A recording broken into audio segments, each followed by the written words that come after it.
Un pour tous, tous pour un. Les mousquetaires des temps modernes, ceux de 1962, ne combattent plus avec le mousquet ou avec la rapière, mais avec des armes plus pacifiques, c'est-à-dire le ballon, la raquette ou les gants. Ce ne sont plus les gentilshommes de la Maison du Roi, mais de jeunes hommes au service d'associations ou de clubs sportifs dont les exploits rejaillissent sur la Maison de France. Leur champ d'action ne s'exerce plus dans les campagnes de Navarre ou dans les auberges de relais, mais sur les stades de France et d'Europe, dans les salles ouvertes ou fermées, sur les cours internationaux ou dans l'espace restreint d'un ring. Les mousquetaires des temps modernes, nos mousquetaires du Lyonnais, ont un idéal, le sport. Amis sportifs lyonnais, voici vos mousquetaires. Athos n'existe plus, il est devenu maintenant Alain Gilles, 17 ans et demi. Je suis champion de France cadet. J'ai été 3 fois finaliste en championnat de France junior. J'ai remporté 3 fois le championnat de France Interligue avec l'équipe de la Loire. Je suis 12 fois international junior et maintenant international senior. Porthos est mort et il s'est transformé en... Je me nomme Jean Parra, j'ai 24 ans. Je suis venu à la boxe tout jeune, à 15 ans et demi. Là, j'ai débuté en SCGT. J'étais 2 fois champion de France au CGT. Après, je suis passé en fédération 2FB, où j'ai été 2 fois quart finaliste au championnat de France. Ensuite, je suis parti à l'armée. À l'armée, j'ai eu de belles performances aussi. Alors, j'étais 2 fois champion de France militaire, champion du monde militaire, quart finaliste championnat d'Europe. Et j'étais sélectionné olympique en 60 à Rome, où j'étais battu en 8e de finale. Maintenant, je suis professionnel depuis 1 an, exactement 1 an, oui. J'ai fait 11 combats, j'en ai gagné 9 avant la limite, en haut point, match nul. Et je continue, j'espère continuer sur ces performances-là. Aramis, c'est... Georges Gowen, 14 ans et demi, champion de France cadet, champion du Lyonnais cadet, champion de France par équipe 4e division, champion du Lyonnais junior par équipe. Les 3 mousquetaires sont 4, vous le savez, et le 4e homme, c'est D'Artagnan, ou plutôt... Floridinalo, 20 ans, sélectionné cadet du Lyonnais, sélectionné pour l'équipe de France junior, sélectionné équipe des espoirs français, et sélectionné l'équipe de France A. Vous considérez-vous comme monsieur tout le monde? Ben oui, je me considère un peu comme tout le monde, parce que je fais un métier quand même. Boxeur professionnel, alors le matin, je pars au footing, quand je reviens, je déjeune. Dans le coin de la matinée, je peux donner la main, je sers au comptoir, comme vous voyez. L'après-midi, quand j'ai un moment de lancement, quand il n'y a pas beaucoup de monde, je monte en haut de la chambre, je lis, ou je me repose. Et le soir, je vais à l'entraînement. Je vis comme une personne naturelle. Le matin, je me lève à 6h30. Je pars pour le travail, je suis tricoteur dans une bonneterie. Vers les midi, j'en sors, je rentre chez moi, je mange comme une personne, comme un ouvrier normal. Puis vers les 2h, je repars au travail. À 6h, j'en sors et à 7h, je vais à l'entraînement. Bon, je pense, oui, moi je suis comme tout le monde. Je mène une vie à peu près normale. Ouais. C'est-à-dire, qu'est-ce que vous faites? Bah, je me couche normalement, je vis normalement, je mange comme tout le monde, quoi. À part que je subis un entraînement intensif, quoi, mais à part ça, je suis normal. Oui, je me considère comme tout le monde, sauf que j'ai des obligations sportives. Je me lève un peu plus tard que les autres parce que je dois me reposer, je fais beaucoup d'efforts. Mais enfin, je mène à peu près la même vie que les autres. Je vais souvent au cinéma, je m'occupe souvent de mes oiseaux chez moi. Je vais voir souvent les copains l'après-midi, le soir aussi. J'aimerais bien savoir maintenant ce que pense sa grande sœur de son petit frère Alain Gilles présentement. J'en pense beaucoup de choses évidemment. C'est un garçon qui est très très gentil. Et malheureusement on ne le voit pas beaucoup à la maison parce qu'il est très pris par son travail et ensuite par le basket. Et qu'est-ce que je pourrais vous dire? Que malgré tout, c'est quand même une vedette dans le milieu sportif et il est quand même pas prétentieux du tout. Le grand-père... Je suis très heureux qu'il ait, sur le plan sportif, d'excellents résultats. Mais ce qui me fait plaisir également, c'est que, sur le plan travail manuel, actuellement, et il fait sa carrière dans la bonneterie, car le sport est une chose. On est très heureux quand on est grand-père d'avoir un petit-fils sportif et champion, mais on est aussi très heureux qu'en même temps, il prépare une profession qui, à son retour de régiment, lui permettra d'être dans l'aisance et de ne plus avoir le sport seul comme violon d'ingre, mais des responsabilités de métier. Il est gentil, il a le cœur sur la main, il a un peu tête en l'air. Jean Parra, sur le plan sportif, est un garçon qui a des qualités certaines. Sa classe est indéniable, je le vois aller très loin. C'est-à-dire? Le titre de champion de France, j'estime qu'il est à sa portée.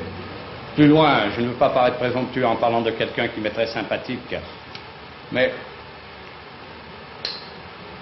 le titre de champion d'Europe aussi peut un jour lui être accordé. Quelles sont les qualités de Jean Parra?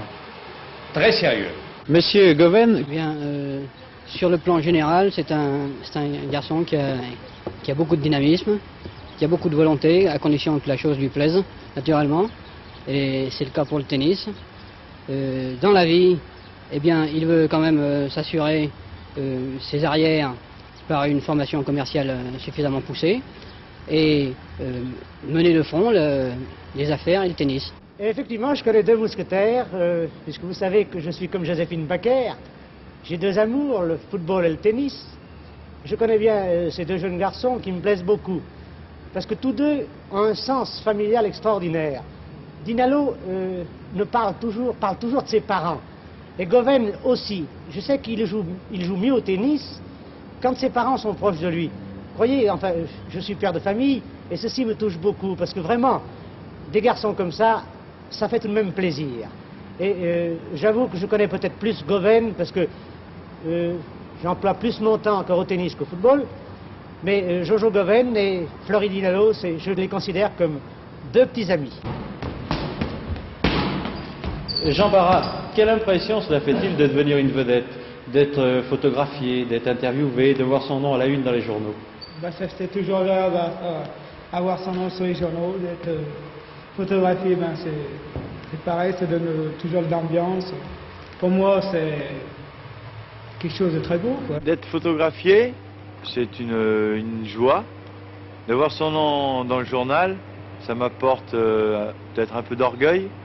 Je suis très content de pouvoir lire le journal où il y ait mon nom, où il y ait des photos. Évidemment, ça fait beaucoup plaisir, mais il faut prendre ça un peu décontracté, Il ne faut pas se monter la tête, monter le bourrichon, comme on dit, et croire qu'on est arrivé. En réalité, on est très loin d'être arrivé, Il faut rester calme, mettre de soi quand on voit son nom dans les journaux. Il faut rester très, très soi-même. Au début, ma foi, j'étais un peu désemparé. Enfin, petit à petit, je commence à lui faire. Et maintenant, je crois que ça va. Ça n'enfle pas un peu la tête de devenir une vedette? Eh bien, écoutez, je vais vous dire une chose. Ça dépend des caractères, le caractère du garçon. Enfin, moi, je sais que j'ai un caractère... je ne suis pas prétentieux, je le sais. Enfin, ça, vous savez, ça se discute pas. Je te dire que moi, non, pour moi, non, parce que je sais que pour faire des performances, il faut que je m'entraîne, il faut continuellement, je viens d'une famille qui est quand même pas très aisée, alors je me mets dans l'idée de sortir un jour, ce sera grâce à la boxe. On a tendance, il faut éviter ça, justement, parce que si on prend la tête enflée, c'est fini, on n'arrivera plus au tennis, parce qu'on devient crâneur, on devient bêcheur, et puis c'est fini. Je crois pas, non. Pour moi, il me semble que je restais toujours le même Dinalo. Il n'y a pas de raison que je change. Comment trouvez-vous votre avenir en 1963, en 1965, en 1970 et en 1975? Eh bien, pour 1963, je voudrais faire une grande saison dans mon club.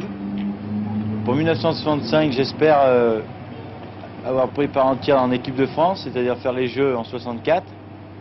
Et j'aimerais beaucoup faire 2 Jeux, mais ça c'est peut-être un peu trop osé de ma part. Mais enfin, j'espère. Il faut toujours espérer dans la vie. Pour 1970, là, vraiment, je serais déjà un vieux. 1963, je cherche dans mon métier à sortir, j'espère au moins être champion de France en 1963. Pour la deuxième question, 1965, supposons que je sois champion de France, je verrai plus haut, alors là... Titre européen? Ouais, si... Et le titre mondial? Le titre mondial, c'est un peu... Pour envisager un titre comme ça, je crois que c'est vraiment... Pour l'avenir, c'est un peu trop dire, mieux rester en soi-même. En 1963, j'espère être de nouveau champion de France. En 1965, j'espère être un des premiers joueurs de France. 1970, un des premiers joueurs du monde. Et puis après, je serai trop vieux, évidemment. En 1963, d'abord, j'espère être champion de France avec l'Olympique Lyonnais. Ce serait une très grande joie pour moi. Et après, en 1965, je crois que 1965, j'aurai fini l'armée. Ça sera un très grand plaisir pour moi. Quant à 1970, pour la Coupe du Monde. Pourquoi pas la Coupe du Monde en 1970, préparer la Coupe du Monde. Et 1975, plus tard, j'aurai fini la carrière de footballeur. J'essaierai de prendre un commerce, je verrai, sûrement un commerce. 92 fois international, père spirituel d'Alain Gilles, j'ai l'impression, André Vacheresse, que vous avez une opinion sur votre poulain. Qu'en pensez-vous? Oui, je crois que j'ai une opinion assez précise parce que je l'ai vu très jeune. C'est un des seuls joueurs que je connaisse dans ce cas particulier.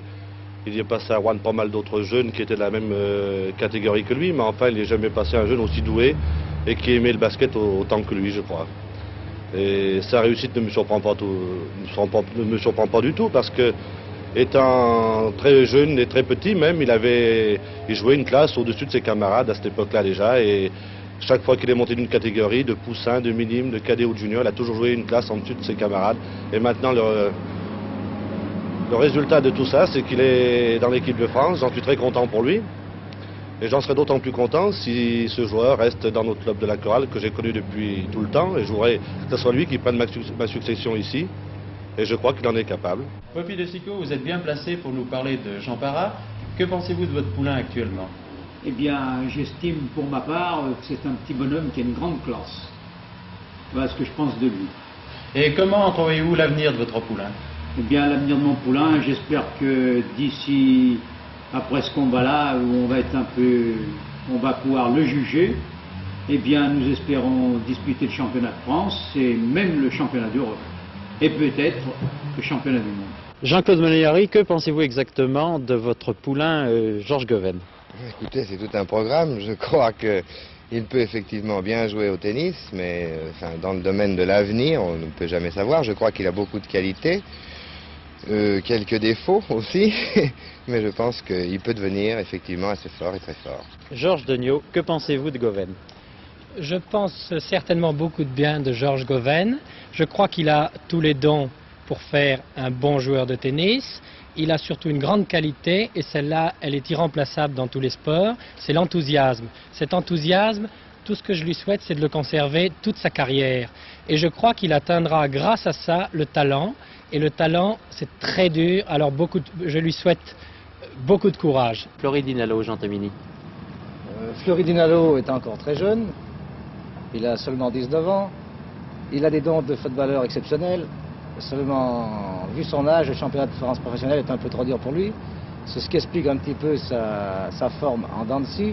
D'autre part, depuis son match contre la Hongrie, il est très marqué dans tous les matchs, mais comme c'est un garçon excessivement sérieux, qui aime le football et qui a de très grands naturels, ce sera certainement un très grand joueur et un très grand international.